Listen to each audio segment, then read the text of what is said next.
For those of you who don't know, which is all of you, I'm a senior in high school, which means I'm about to legally be an adult, and that intimidates me because the most recent show I binge watched was Hannah Montana, and I recently asked my 11-year-old cousin to give me back the toys that I gave him when I was 9.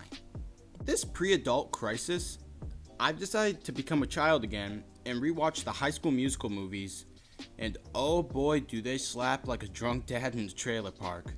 But just because these movies awaken the musical beast inside of me does not mean they're perfect. In fact, I dare say these movies are the best kind of goofy. They aren't necessarily bad, they just have these things in the backgrounds or things they do or say that's just like so kid. The roasts in these movies just get me going. Oh boy do they get me going. Yes they do, perhaps. So over the next few videos, I'm going to take a look at each of the High School Musical movies, and then I'm going to put them into a factual ranking because I love to spew my opinion on the internet. Starting with the first movie because that's how order works, we open on New Year's Eve with Cheers and this girl dancing to nothing and these kids trading Yu-Gi-Oh cards. Then we flash to Gabriella in a straight gray tracksuit and Uggs because you gotta look athletic and stylish to read a book on a couch. Her mom convinces her to go to a New Year's Eve party, and we cut to Zac Panty Raid Efron balling up with his dad when his MILF, mother I'd like to friend, walks in and ruins the vibe. We then arrive at the party, and I can't tell, but is there a hat theme? I mean, we got kids in tiaras and comedically large cowboy hats, but then we have kids with nothing on. Also, there's a TV that just shows people at the party and not the people singing karaoke, which either way doesn't really make sense. Why would you show that and not the lyrics? But whatever. I think we all know what's about to happen next, though. Jock Boy and Nerd Girl get picked to show off their pipes. I'd like to state something obvious. That isn't Zac Efron singing. Now who'd have ever thought that? I looked it up, and it's actually a man named Drew Seeley, who I know as the senior in Sweet Life of Zack and Cody. Pretty sure his name was Jeff. You are welcome for that trivia bit. Now back to the movie. We automatically start out with a banger. Start of something new.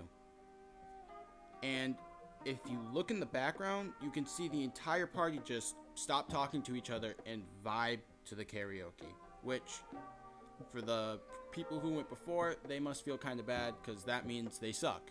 So Gabriella and Troy share a moment and go their own way. We then arrive at East High, where Troy is treated like a king because a 5'8" white kid would definitely kill it at high school basketball. We then get this sick diss from Chad. You know, she probably spent the holidays what she always does. Well, how's that? Shopping for mirrors. Oh!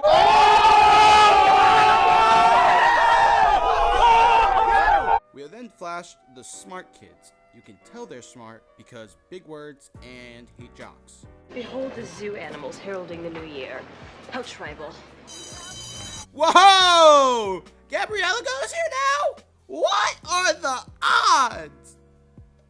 They arrive at homeroom and Miss Darbus gives pretty much everyone detention for talking and having phones. Not irrational at all. And you can also tell she doesn't like sport because she calls it a hockey arena when he's holding a basketball. LOL. Troy and Gabriella meet up in the hallway and OMG, they finish each other's sentences! 100% goals. Case closed. Enter Sharpay, the baddest bitch in the tri-state area. She trying to get with Troy. Banger alert! Honestly, I thought the song came on later in the movie because I don't understand why Troy is thinking about joining the musical yet when Gabriella and him haven't even, talked about joining it. They talked about it, but Gabriella said no. So why is he now getting this urge to join the musical? But whatevs. The lip syncing in this scene really messes with me. That's it. We then lead to Sharpay and her sidekick doing some research to prevent Gabriella from joining the musical. I guess even though they didn't think she was interested, they still thought they should sabotage her. Okay. During detention, Mr. Teacher Jockman comes in fuming, and may I say, the sexual tension between Darbus and Jockman is unnerving. We are then introduced to another clueless sports anecdote. School is about more than just young men in baggy shorts flinging balls for touchdown. Flinging balls for touchdowns. Okay. So not only is Zac Efron short as hell, but you're telling me that his entire team is filled with short kings. I mean, look at them. I don't think there's a single dude on that team over 6 feet tall. They are in high school. And you're telling me that team of short kings is in the championship? No, I refuse to believe it.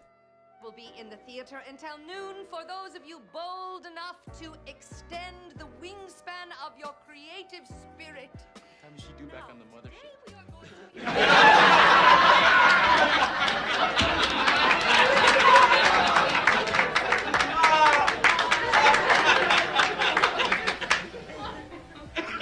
With his interest in the musical growing, Troy ditches Chad, who decides to investigate, but Troy tricks out our shaggy-haired friend and goes to the audition.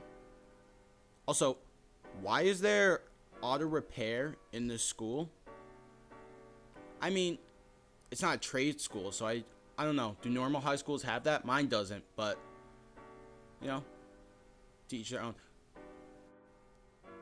I also noticed in Get Your Head in the Game, Troy shoots a basketball, turns around, and there's another basketball in his hand. Magic.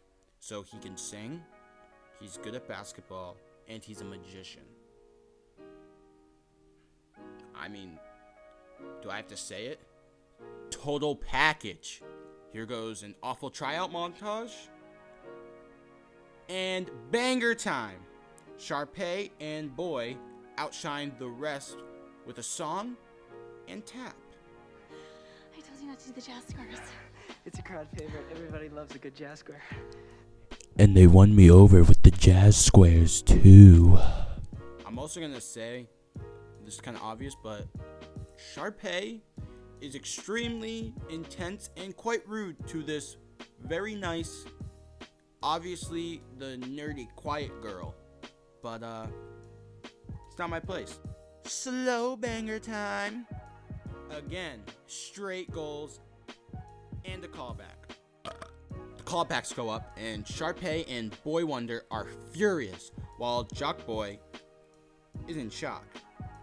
The news of Troy spreads across the school, and banger alert! People spew their passion, while they also pop and lock and jam and break. And the people who are supposed to be their friends tell them to shut up and don't pursue their dreams. Good friends, good lesson. Also, this skater kid, he's in jail. That's it. He's just in jail. Now, you might think this movie is unrealistic because they break into song. No. No. It's unrealistic because a theater kid runs the school. Everybody quiet! Also, why is this kid's cello able to play the electric guitar riff? A question for another day, perhaps. And is she grinding on him?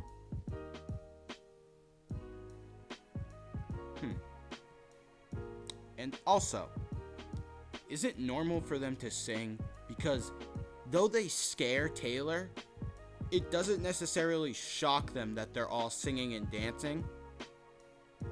So, Sharpay then spills that, well, not necessarily spills, lies to say that Troy is only doing the dance because he's trying to sabotage it. And the drama teacher then enters the boys' locker room during shower time, which I'm pretty sure is illegal, and she slips the beans to Troy's dad. Troy and Gabriella meet up on the roof garden, and Troy admits to not wanting to be just a basketball player, and they decide to go to the callbacks. Practice montage! One problem though, all this practice means no basketball practice. And him and Gabriella share yet another moment, the goals. But the moment is then ruined by Daddy Bolton, and Troy spills it. He says he wants the best of both worlds. And next, the unthinkable happens. The jocks and the nerds collaborate. Worlds collide. Racism is over. Poverty is done. All is well. The kids decide to play dirty by getting Troy to diss Gabriella and record it live. Emotional banger alert! That's all you get, because copyright's a bitch. Anyway, Gabriella basically breaks it off with Troy, which causes him to go cold and grunt a lot in his backyard.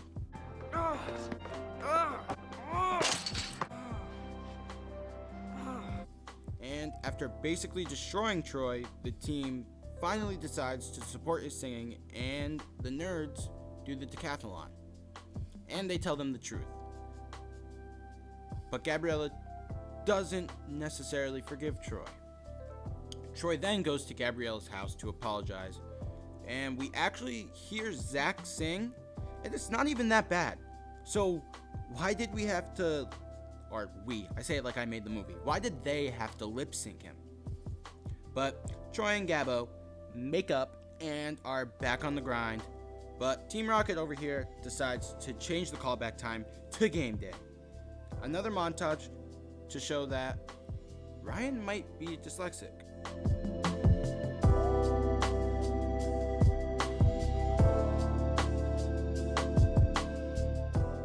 The day arrives and everyone is getting ready for their respective game days.